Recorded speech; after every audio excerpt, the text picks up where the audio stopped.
Welcome to the Geek Initiative Podcast, Episode 4. I'm Khaleesi. And I'm Tara the Bard. This episode is all about Maleficent. We liked Maleficent. Deal with it. Ooh, new music. Just for Maleficent. Haha, special edition. Yes. Now, some people liked Maleficent and others hated it. Other bold and feminist Disney movies like Frozen get the same response. We don't want to dismiss others that feel these movies have a false sense of feminism, but we really enjoyed this film and its willingness to tackle controversial themes. That said, we also had some issues with the movie that we'll get to at the end of the podcast. Additionally, this podcast contains spoilers for Maleficent, Frozen, and Brave. Now, I'm just going to jump right in here and introduce the most controversial theme in Maleficent. Let's just get it out of the way. Yeah. There are some rape analogies, particularly Stefan forcibly removing Maleficent's wings, which I actually believe is appropriate to address as an analogy. I understand that people might not be comfortable with discussing rape, but it is a threat that everyone must think about, be informed about, and potentially deal with in some capacity. The theme of a man forcibly robbing the female protagonist of her power and unique sense of identity is important to discuss because it is a relevant problem. I understand not wanting to address it in an immersive live-action role-playing setting or something similar, but in this context, it's something that should be discussed. It happens. Maleficent reacts accordingly. It doesn't make her less of a well-written character that she's reactive. It makes her real and relatable. She reacts. Some people have a problem with it, but I think it's entirely appropriate for a victim of a crime to express anger and remorse and a desire for justice. The second analogy is Aurora picking her finger on the spinning wheel, which, as we know from seeing the original and possibly even reading the original fairy tale, is a component of the story that's very old. And I'm fine with the standard kind of falling in love, losing virginity, motif remaining in the film, even though it's obviously not something that she is necessarily willing to do. And it's unfortunate that Maleficent is the one who relates the curse to this event, but her remorse over it later is, I think, really important in her character development. Now, the event is forced on Aurora, hence the controversy, but it should be an outrage and the catalyst for Maleficent's guilty feelings. And the third instance of kind of like a forced sexual act on a woman in the movie is the kiss that Philip delivers to Aurora, which you're, of course, familiar with more, I think, from the animated version. Now, Philip is actually himself one of the biggest victims in the movie.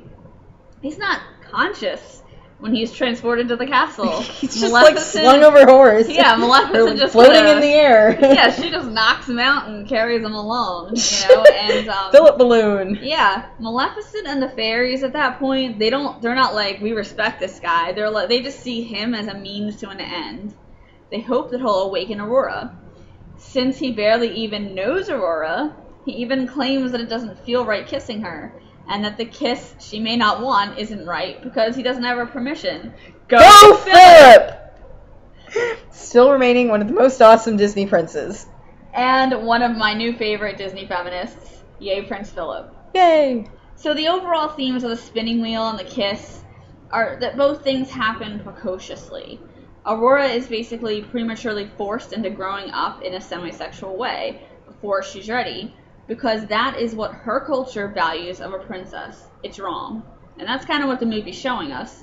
And the remorse that Maleficent feels points to that once she grows to view Aurora not as an object on which she can cast her revenge, but as an actual young woman that she loves as a daughter. And I think treating women as unique individuals and not objects is a great theme, and one Disney has not only the right but the responsibility to present in a revised fashion. And I really like what they're doing with that. They also had Kristoff asking permission to kiss Anna in Frozen. That was really cool. I love that movie. He could be one of my other favorite Disney feminists, too. Aww. So you were talking about Frozen? Mm-hmm. And I really like that they both address the topic of love in its many forms and its many unforms. A lot of the Disney princess movies come under a lot of criticism because the princesses don't know this guy, and Ariel's giving up her voice for some guy she's never spoken to, and just complete insanity. And in Maleficent and Frozen, there's a definite theme of you just met this person. It's not true love. That's true. And also, I think both of these movies underscore the fact that familial love is not just is just as important as romantic love, especially for young people, and that it's okay to still love your parents, to rely on them, and to trust them, and to consider those relationships with your family important. And that's also seen, of course, in Frozen, as it is a sisterly love that is required, and in Brave, which really focuses on the love of parent and child. Mother and daughter specifically. Yes. And I also like that Maleficent addresses, well, what if your parents aren't really reliable? What if you don't have a blood family or they're abusive? There's a definite theme of choosing your family in this movie. Maleficent and Aurora choose each other. And I think that's important, especially for young people, because I remember, especially as, like, I would say a preteen through college, I, like many young people, had that feeling of, hey, my friends are also like my second family, and sometimes there's a contention between like the blood family and this chosen family, because there's like a little competition there. And one thing that this movie does over and over is instead of pitting all of these things against one another, it's showing like, gosh, if we could all work together, then all these things wouldn't be a competition for people's attention. And the chosen family is also like a matter of support there. And on the topic of love, as many of you know, I really like the concept of like a very deep friendship, kind of love or affection, and that specifically happens in this movie with Diaval and Maleficent. I ship it. Yes, they are what we call an amazing bro-to-pay.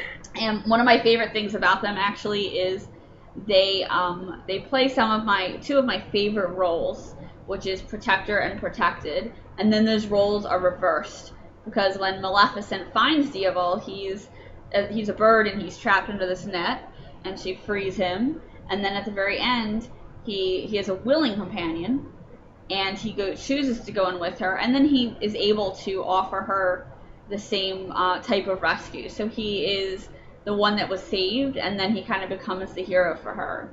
They also develop that trust, and I think it's fairly evident what it means when you see them being freed from the net, and the fact that they both have wings. It has a lot to do, with freedom and self-expression, and they understand, value, and respect that about each other. I also really like the relationship between Diaval and Aurora, and I wish we'd seen more of that, because he's just the best fussy mother ever. He's the only reliable male figure in Aurora's life.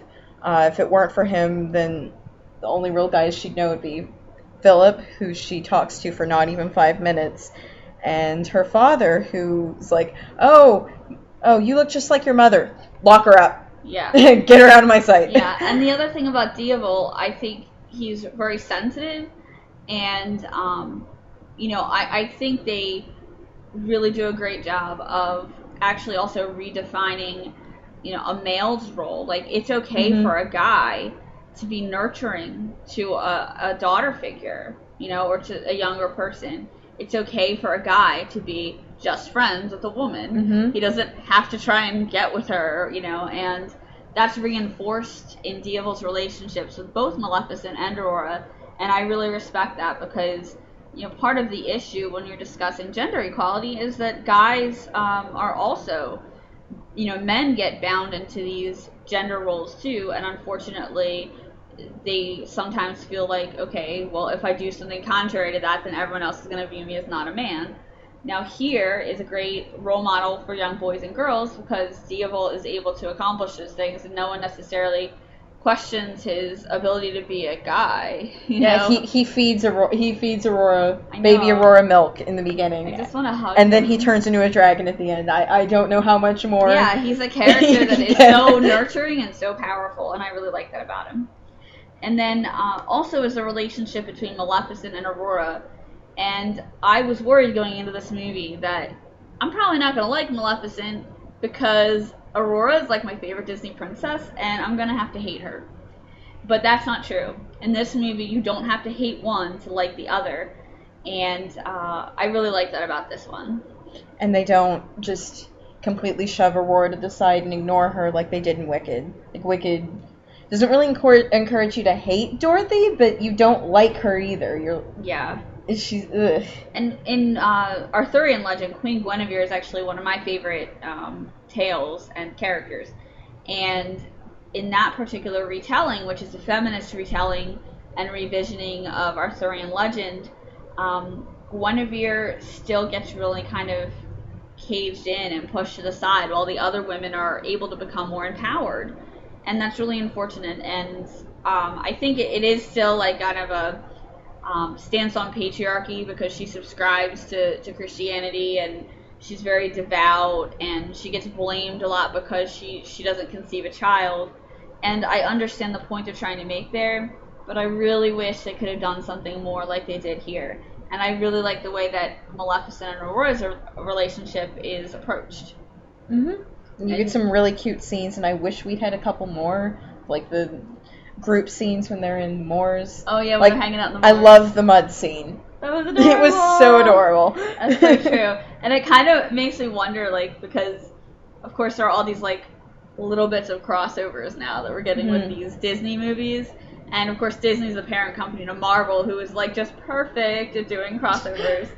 And this continuity in their universe. And it actually kind of reminded me a little bit of the trolls in Frozen when they were hanging out in the moors. And I'm like, maybe the trolls are friends with the woodland creatures. You know, could be. Maybe they have we're going friends. to see random Merida, like the witch. Just kind of like crusading through the woods. I like that. And then we, of course, can't talk about Maleficent without talking about the amazing fashion in this film. And specifically Maleficent's clothing, which I found to be both functional and intimidating. And as you guys know, we're both LARPers, so we're always looking for, like, what looks really good but won't restrict you if you're, like, running around and stuff like that. I liked, you know, the way that it basically kind of broadened her shoulders, elongated her neck, made her look really towering and powerful and intimidating, but it didn't take away or detract from her. You know, and I was really a fan of how they dressed Maleficent.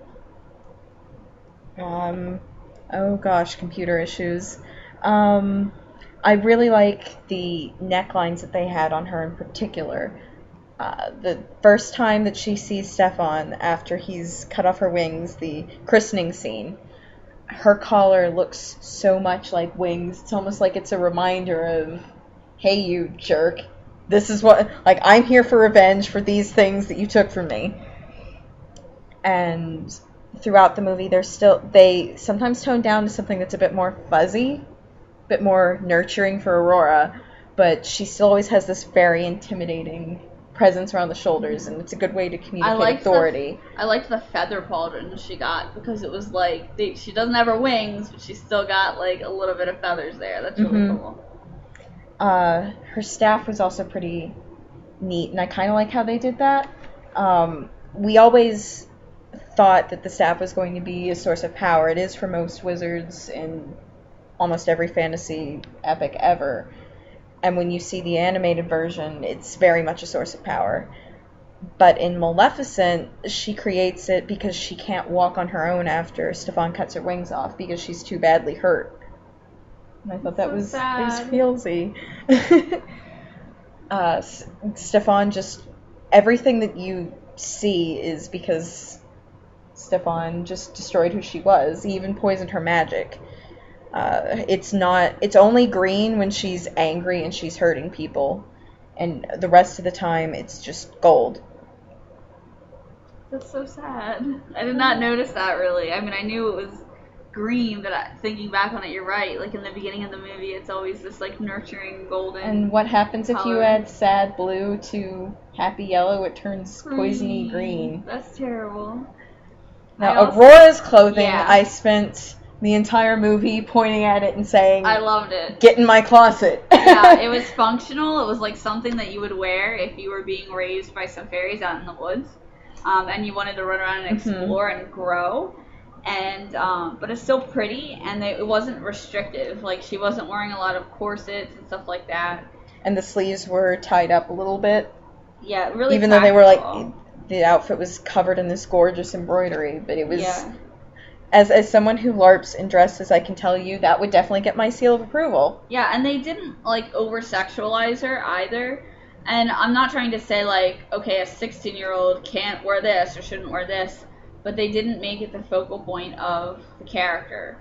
And even though she was pretty, even that wasn't the focal point of her character. It was the content of her character that made her worthy and worthwhile. And I really liked that they did that for Aurora. And speaking about, your character, your identity, and who you are, when Maleficent gets her wings back, I found it to be really important that actually Aurora was the one to kind of facilitate that, because the wings were in a case, and then Aurora's curiosity and like her own natural characteristics kind of lead her to free these wings to help them become free, and they get back to Maleficent. I liked that it basically like some of Maleficent's growth, the reclamation of her own identity, came from her daughter figure, Aurora. It didn't come from her going in and threatening a man and waiting for a man to give her back her power. It was very organic considering the situation. And it also goes along with the chosen family thing that Aurora is not her father's daughter. I mean, blood she is, but she's not the same as him at all. Exactly. And when Maleficent doesn't turn into a dragon, because a lot of people complain that she herself didn't do that, she actually instead empowers Diaval too. And that reinforces that balance of power and trust between the two that I was talking about before. It also prevents people from saying and feeling like she just gets frustrated and hates all men and becomes this like evil dragon bitch that just wants to kill everyone. Because I can see it right now, because the way people react. Anytime you say feminism or even gender equality, they're like, oh, well, look what she turned into, thinking she was better than everything else. She turned into this fire-breathing dragon. Right. And that prevented that sort of criticism. And it was still her power. It was still her power that enabled Diaval to do that. But she trusted him to help her. And that's really important, because she was slighted by Stefan, but she still trusted Diaval. And so, there's this assumption about feminists that if, like, one man does something bad to you, and going back to the whole rape analogy, I mean, he cut off her wings. He stole from her sense of self. Like, he violated her. That was terrible, probably worse than killing her. And she still is able to find it within herself to trust Diaval, who is a different male figure. And, we see Maleficent as one woman with many roles. She's a child, a teenager, a woman. She's happy, she's scorned. She's a villain, she's a mother type figure. And this exemplifies how one woman can be more than one thing at one time or over the course of her life. You're not just one thing. Like, if you're a mom, that's cool. That's a great role. But you're other things than that. You're still yourself. I definitely saw her as more of a mentor figure than a mother figure. I think they kind of gave all the mothering to Diaval, which was, like we said, is really, really cool. That's true. And as much as we love this movie, we did have a few problems with it. Teensy-tiny. Yeah, the first of which were... I really didn't like what they did with the three fairies. Like, yay, you didn't make Aurora the bad guy. You made the three fairies sort of the bad guys. And there's a definite theme of child abuse in both Frozen and Maleficent. In Frozen, I felt like it was more unintentional, but in Maleficent, it just feels almost willful. Yeah. Like, they're just like, we don't know what to feed her. Well, not like we're going to go ask somebody or read a book. We're just and even though going to let her starve. Even though I agree, and I didn't like that representation, the three fairies to me also represented what happens when women work against each other instead of together. So Good they point. have like all this resentment for losing the best years of their lives, and they tear each other down, and they fight over things, and then they lose sight of their objective, which is to care for and nurture a child. And I think this movie says a lot about what women can accomplish when we work together instead of just competing with one another. Because, and I'm going through this a lot in my life, it's so hard after being trained for your whole life to only compete with other women, or that like there's only a limited supply of like work advancement or like men or power or anything to go around. But in reality, that's not how it is. You know, everyone should be able to do their own thing, and if you work together, then you're going to create something better than if you're fighting and, in this case, neglecting poor Aurora. And you had said she'd also kind of like her solution, Aurora's solution is to run away from problems, right? As a result of this. She runs away from the fairies. She runs away from Maleficent. She runs away from her father. When she wakes up, the first thing when we see her and Maleficent walking through the castle, she asks Maleficent if they're going back to the moors. Now, granted, in her situation, I wouldn't really feel any connection to Stefan either. That's true. So I don't really blame her for wanting to run away, but she definitely does have that tendency, and I don't like that she's so well adjusted for, you know, considering her upbringing. And it's just ridiculous. Issues, yeah. She was kind of under a spell. Yeah. So that she couldn't be. I guess it was the Merryweather stand-in, Mm-hmm. so that she couldn't really be blue. Kind of like over-medicating kids. Yay. Yeah, that's true. That's true. But I did like that they gave Aurora like actual emotions, so that we can say, hey, she has flaws. She's not just this. That's true, which was really skillful considering that one of her blessings is basically to be happy. Mm-hmm. You know, that's neat. She did seem like a real person that you just wanted to like, and not even. I felt like she's likable, but I don't want to resent her for it. And yeah, that's really cool. I really like that kind of character. And then you had some thoughts on the magic, about how magic works for humans in the traditional Disney movies. Oh, that if you're a woman and you have magic, and then you're evil. Yeah. You're unless you're the fairy godmothers. In most of the Disney movies, that's true. Like there were people saying that, they turned Maleficent into a fairy in this movie. She was always a fairy. That's the thing. She was always a fairy. She was an evil fairy in the original, right. It's just like the lesson here in the animated movies and in the older movies is if a woman is able to gain or develop power through herself, like through her internal strength or some kind of magical representation of that, and that power makes her at least as great as a man's physical might, then she's got to be evil. She has to be evil. You know, and they've corrected that with this film, which I think they should, mm-hmm. you know. And so we like this film. You know, it has its flaws, but overall we feel like Disney's going in the right direction, and it's a direction that teaches girls and boys about fairness and equality. Since Disney is so often framed as ingraining negative tropes about femininity into our youthful minds, it is their obligation to correct it. They should continue to make stories relevant to the age in which they are presented. And I really hope we see more movies like this and more of these themes in future Disney films. Like, hopefully the new Cinderella movie will be a much better retelling. That would be great. That would be great. So thank you very much for listening to our podcast. This episode was called We Liked Maleficent. Deal with it!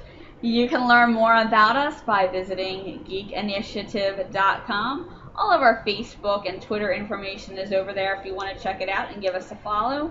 And if you have any questions or topic suggestions, that's also the place to send them. Thank you so much, and we'll see you soon. Bye.